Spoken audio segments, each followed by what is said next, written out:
is seed starting time. I know a lot of people were anxious to get out into the garden, but one thing you can do is start those transplants, and we can start our cool season crops right now.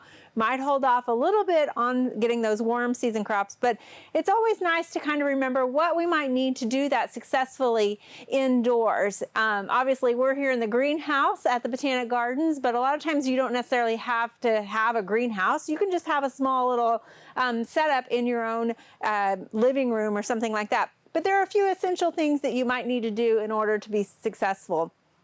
So I want to kind of show you some of these products that we have that are kind of fun on the market and really kind of useful too. So one of these is a new kit. This is obviously, it's a plastic cell. You can see here's one that's not planted yet.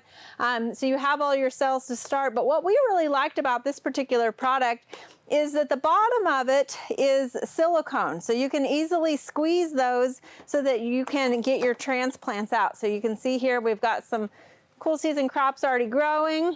They kind of hold it up in this reservoir, so you don't have to worry about any of your water leaking as you're watering your plants. But then you just kind of give that a squeeze a little bit and it pushes your plant right up, so it can easily be pulled out once you are ready to pop that up into a larger thing. So this is kind of a neat product. There's a lot of different products on the market for something like that, but I like the silicone bottom on those. Now, another thing you want to think about is your light. You want to make sure that you've got plenty of light.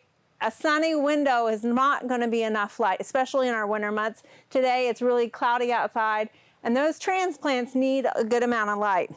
Now, when you're starting seeds, some seeds like light in order to germinate, some do not. So make sure you're reading your seed package carefully. Now, a couple of the different light options we have here, these are all LED lights, which are nice because they're not going to really emit any heat or anything like that. When you use traditional fluorescent grow lights, a lot of time there can be some heat, so you're going to have some maybe different irregular watering based off of where that light is on your transplants. So one of the ones that I like that's on the market is this sort of like Medusa looking one. You can buy these where they're just a single, or they've got maybe 4, and I've even seen them up to 8.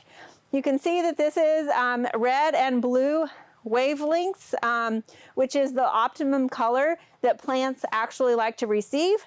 So you can kind of bend these. What's nice is it's got a clamp here, so it can hook onto your shelf or whatever it is you're growing on. If you just have houseplants and they need a little supplemental light in our kind of winter time right now, this also works for that as well. So the thing too about this is that actually you can change the light. So if you look, we can change it to just blue, or we can also just change it to red if you like. And then the other thing too is you can actually reduce how the intensity of that light, so you can kind of make it a little bit more dimmer. And then in fact, you can change it from 4 to 8 to 12 hours that it stays on. So again, that's kind of a nice feature about this particular one. There's also other ones such as this. That's kind of a 2-strand light bar here.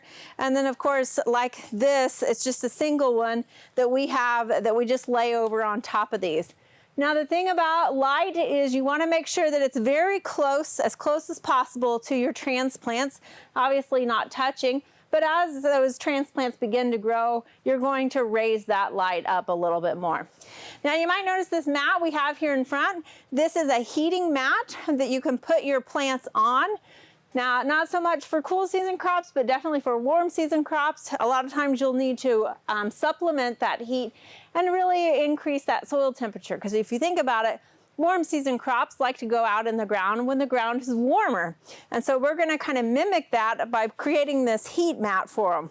Now, one thing you might consider getting, whether it comes with your heat mat or you buy it separately, is a soil thermostat probe. And so this heat mat will actually plug into this, which allows us to put a thermostat probe down into our seeds that we're germinating here, so that it's regulating and fluctuating the heat mat temperature based off of the temperature of that soil. Because it's like you could set this heat mat, but you know, you've got ambient air that's going to affect that temperature of the soil. So this way you're really regulating that based off of that soil temperature, which is what's most critical in order to get your seeds to germinate and also your transplants to continue growing. Now we've got a lot of different things happening here, and another important component that might make it a little bit easier is just to get a timer. So you don't have to necessarily worry about, oh, I got to turn off my light, or is my heat mat still running? So setting a timer so that you can regulate specifically how much light or how much heat your plants need during that daytime is a nice addition. And of course, this has 2 plugins, so you can plug in multiple lights or different components to your growing system here. Now let's move over a little bit more. I got a couple of things. So one of the critical things about growing seeds or even starting your transplants is the fact that you are starting with a plant that has no roots, basically. It is just starting those roots, or it has a very small amount of roots after it starts germinating. And so it has no capacity to really take up a lot of moisture and to really regulate itself. So one of the things is we want to really baby these plants and give them a high humidity environment so that they don't have to really search for moisture with those roots. So these humidity domes help do that. There's a lot of different types on the market, different sizes. So this obviously allows you to grow your plants a little bit taller than what this does. This is also a lot heavier, right? And so we actually set these lights just right on top of here.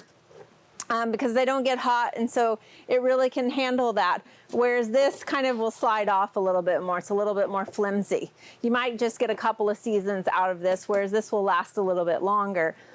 And this is just one of those simple kind of cheap trays. You could put your pots in here because again, there's no holes in this one. But having a spray bottle is important. So you're always going to want to see some condensation on that dome. That tells you that there is moisture in there available to those seeds as they're germinating. So make sure you just keep a spray bottle of water on your growing bench so that you can just kind of spray that in there and keep that humidity high. So having some of these different components is what's going to lead you to success this season as you start your transplants.